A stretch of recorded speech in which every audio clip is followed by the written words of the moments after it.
الحمد لله رب العالمين والصلاة والسلام على أشرف الأنبياء والمرسلين وعلى آله وصحبه أجمعين.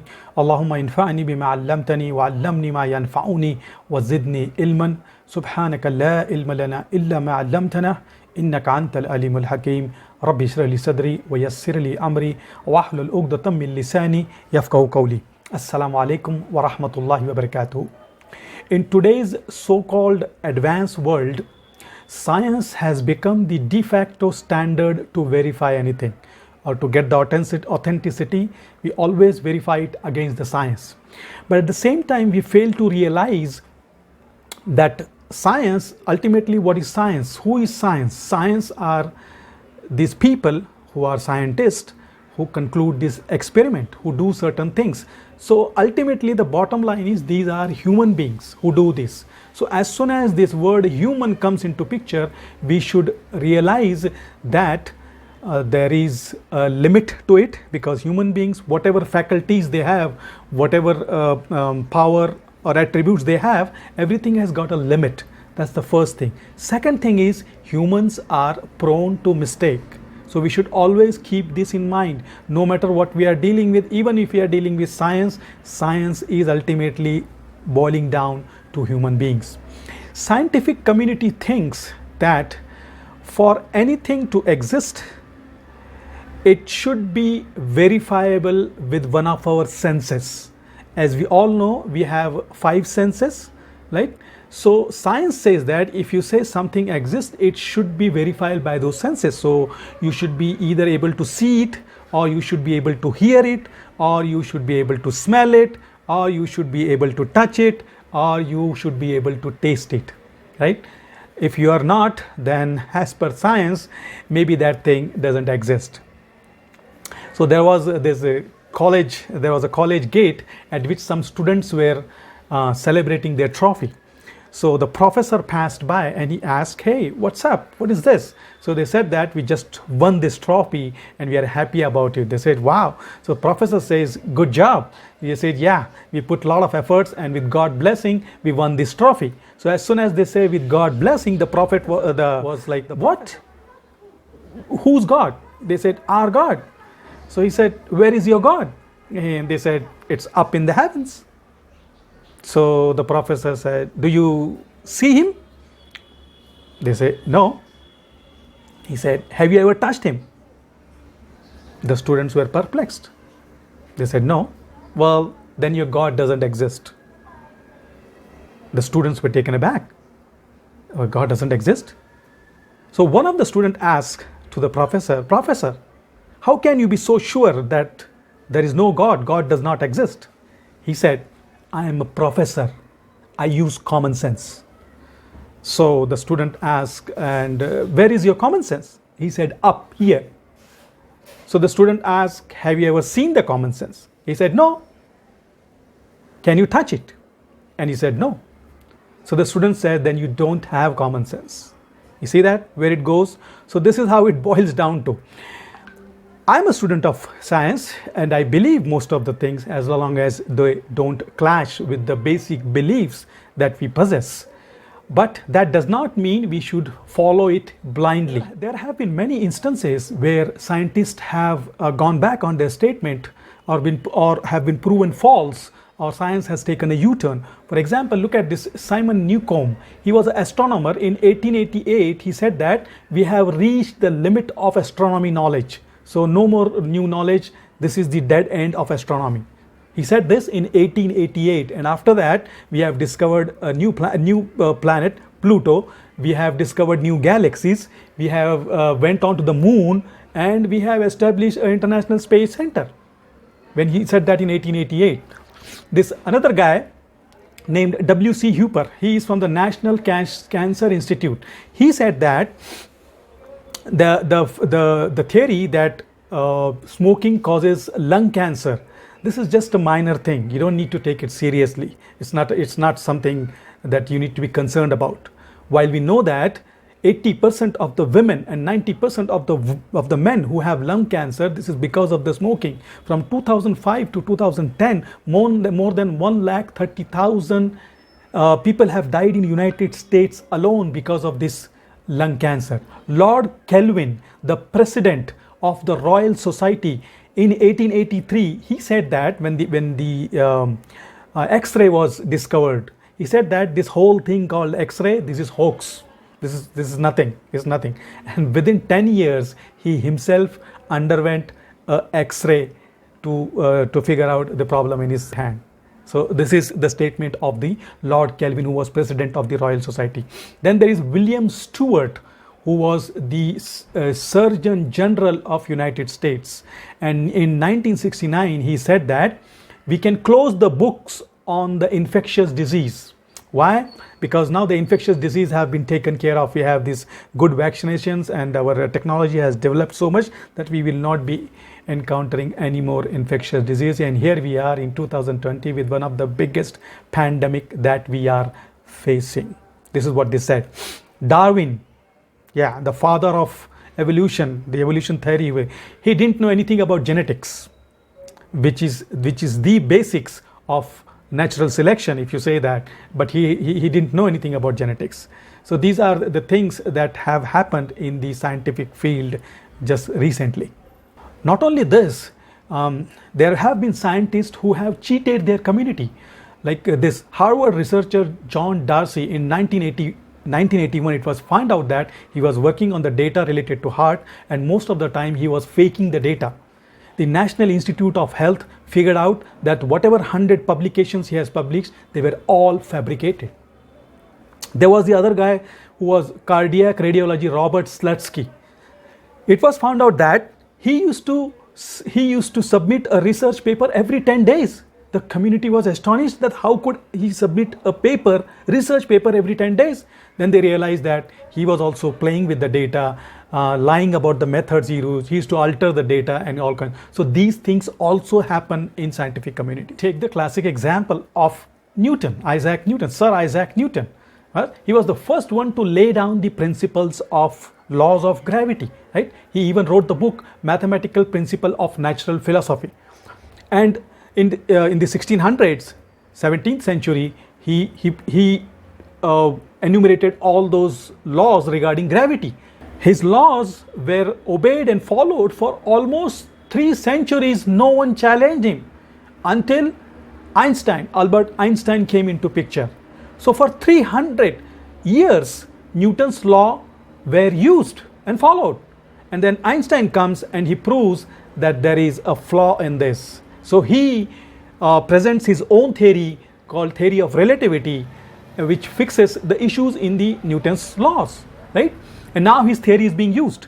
Now it's almost 100 years he proposed this theory of relativity. After 100 years, even though they are still using it, and it's so far it is true, but there is a team of scientists in the University of California, Los Angeles, UCLA, where they are about to claim that, okay, so far it is good, but when they are testing this theory of relativity of Albert Einstein with the black holes, there it seems to be vulnerable.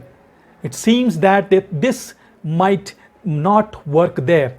So this is yet to be properly tested, but they think that the theory of relativity is good as far as on the boundaries of the black hole, but once you go inside the black hole, this theory might also fail.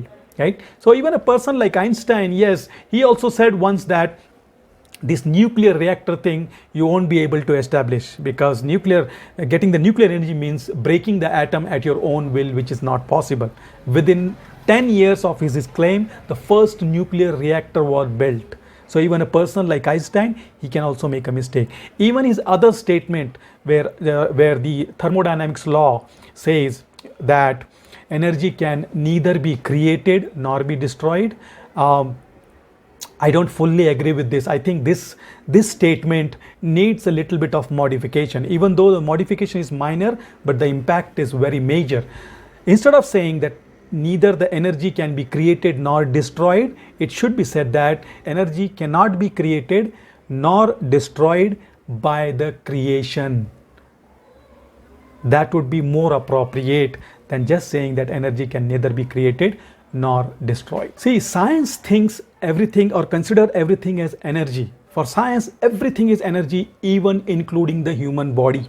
So when somebody dies, he just decomposes and the energy is released into the universe. So in a way, what science is telling is that that person, even though he has died, is still around you, just in a scattered position. Science can give you information about what and about how, but it cannot tell you why. See, if there is a gadget, if somebody makes a new gadget, it's an electronic device with some parts, components moving here and there. Nobody has seen that device before this, and if you show this to a scientist, he can tell you everything about that device, about what it is made, what are the components, what is its constituent, what is the chemical, what is the physical, everything he can tell you. He can tell you all the thing about that, but he will never be able to tell you why that thing was made. He cannot. For that, you will have to ask the person who made it. Similarly, about the universe also, science can tell you about how the universe came into existence, when the universe came into existence, what was all happening, everything. But it cannot tell you why was the universe created. It cannot even tell you what was there before Big Bang. It starts its story from the Big Bang as if there was nothing before the Big Bang. It cannot go beyond it. It starts the story right from the Big Bang. It cannot tell you anything. Same thing about our body. Our body also, it can tell you all the constituent, what we are made up of, how heart works, how lung works, everything, how we take oxygen, how everything they can tell you. Science can tell you everything, but it cannot tell you why was I made, why was I created. That question cannot be asked to the science.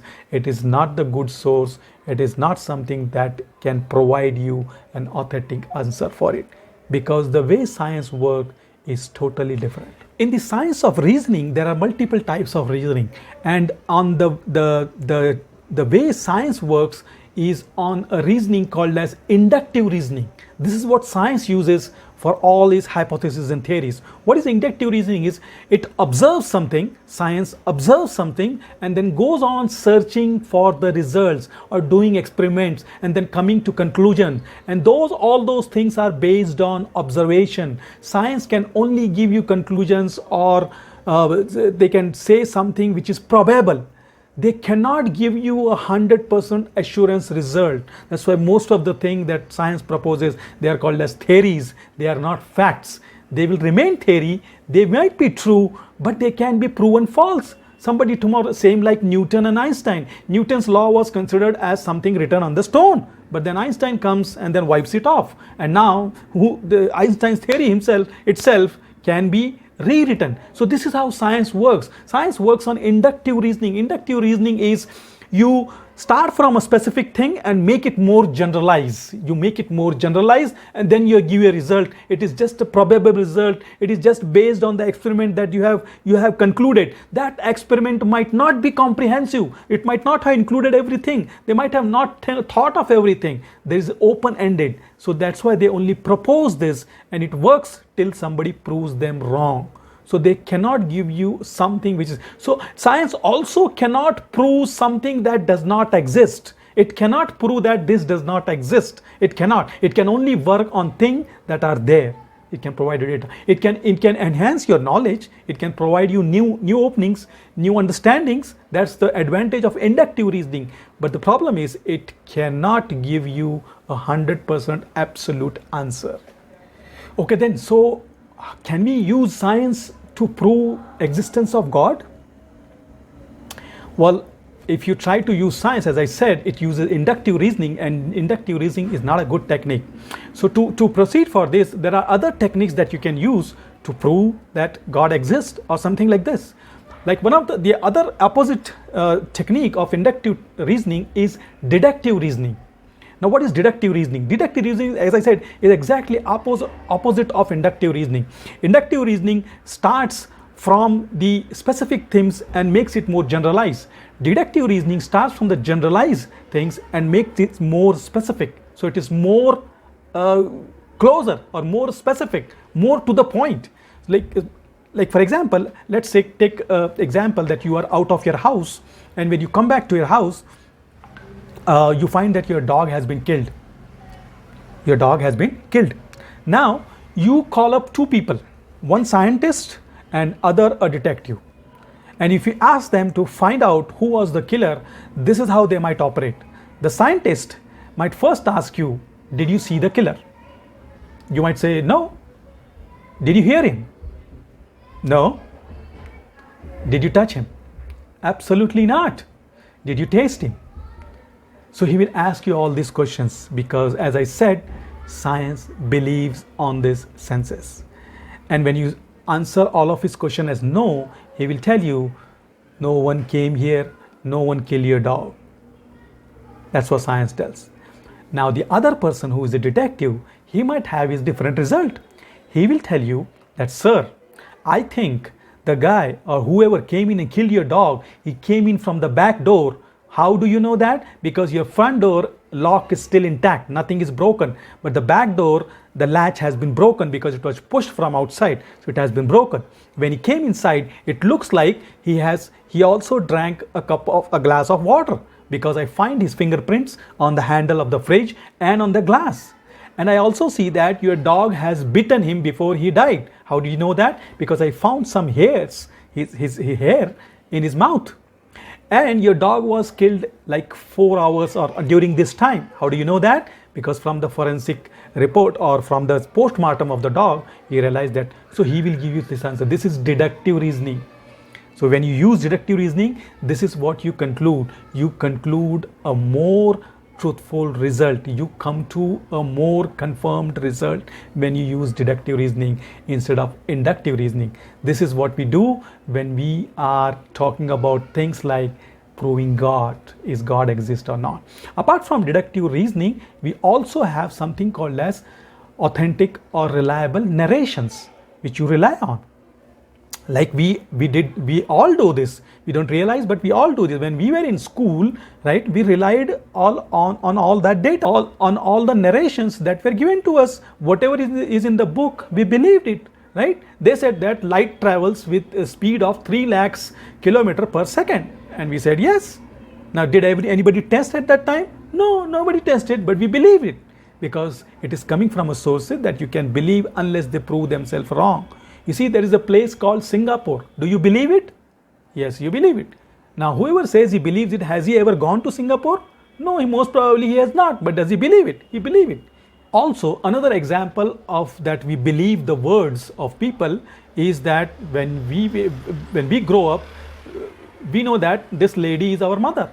Now, how do you know it? Who told you she is your mother? That she herself told us when we were small that I am your mother, and from that time on we believe that she is the mother. But did you ever verify it? No, we didn't verify it. We just went by her words that she is our mother, she is our mother. But some smart fellow might say that, okay, today science has advanced so much, I can verify it with DNA test. Yes, you can, but how many people have verified? The person who asked, has he himself verified it? No, nobody has verified it. We just go by the word. This is also another way of verifying the truth.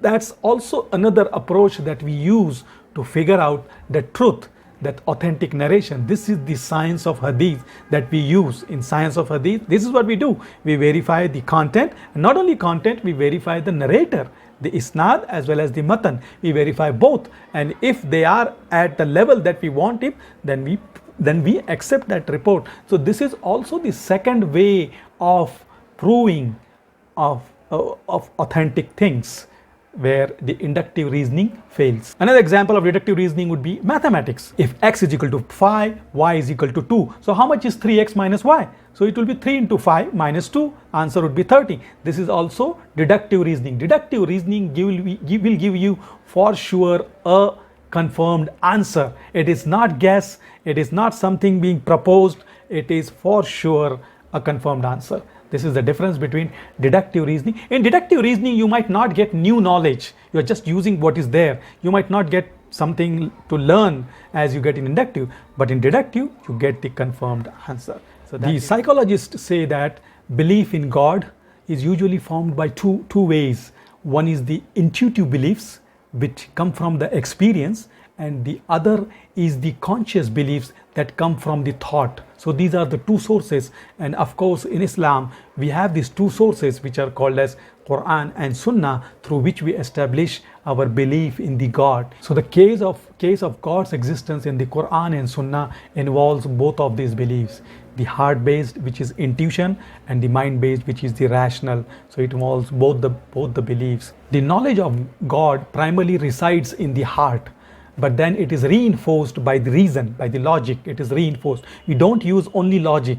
It is heart based, and then it's reinforced by the logic. This is where the fitra comes in. Every human being is created on fitra, on the innate nature. See, God created all of us in our soul form, and then he asked, as Quran says in chapter number 7, 172, Alastu bi rabbikum, am I not your Lord? And then we all the humanity, right from Adam till the day of judgment, how many are going to be born and died, they all said that qalu bala shahidna, yes, we all witness, we say that you are our Lord. We all have said this, so that in the day of judgment we don't deny that we didn't know who was our God. Everyone is born on fitra, everyone is born on his innate nature. If a guy is right from his birth, if he is put in a jungle and he is not exposed to anybody, and if he is brought up, he might not worship exactly as he is supposed to worship, but he will believe in one God. He will believe in God. He will definitely not be atheist. He will not be agnostic, but he will be a believer. He will know that he has a creator. He might not know exactly who he is, what are his attributes and properties, but definitely he will know that there is a creator, because everybody is born on this innate nature. But when the child is growing up, his surrounding, his parents, his friends, his environment, it has an effect on him, and he grows and molds into the surrounding as the surrounding is, and then he becomes one of those. But otherwise he is born on the fitra, on the innate nature, where he knows that there is a creator. And to know the creator, you don't have to go far away. No, don't have to go. You just look at yourself. Just look at our body, how it is made, how it works. It is such a complex structure. The other day I was listening to a lecture on the guy who was a neuroscientist on a brain. He said that this is a small part, and still there is so much to study. He's been studying from last 20-30 years, just a small fraction of the brain, and this is the whole brain yet to be exploited. So there is so much to it we still don't know. So just look at this body. How can this body come into existence, this complex body where it's working so meticulously? Look at the bike or the car, how it works. It is much more complex than that. So how can someone say that there is no God or God does not exist when we have this complex machine right in front of us? How it can come on its own? Right? When there is a design, there has to be a designer. How can a design come without a designer? It's just ridiculous. It's just impossible to think, to have even a rational mind think like that we have just come out by a chance. It is just not possible, right? If you have one marble of red color, if you put in a pocket and if you take it out, yeah, there's a 100% chance you might take out the red marble. But with the moment you have two marbles, red and black, now it's 50%. You put 3, now it is 33%. So the more you put, the chances are less and less that you will be able to pick out the red marble. Now imagine that out of all those permutations and combinations, how can this body, how can the sky, the heavens and everything? They say that if the sun was just a little bit close, we would have all burnt. And if the sun was little bit far, we would have all frozen. And the earth, if it was not tilted, the weather would be such that it would have destroyed, no food would be there, no crops would come. So everything is perfectly designed for human being to exist, and this happened automatically without any control, without anybody shaping it, formulating. Is that what happened? So nowhere life is possible as it is on the other planets, and earth is completely suitable to spend a life. Is that a chance? Doesn't look like. Right? So definitely there is a God, but science is not the tool to look for it. I hope that helps. I just wanted to give a relation between the science and but some people use science to prove that the God is there or God is not there. This is not the right tool to use it. May Allah give us the right guidance and the right understanding to know Him and His creation. Nashhadu an la ilaha illa anta nastaghfiruka wa natubu ilayk. Assalamu alaikum.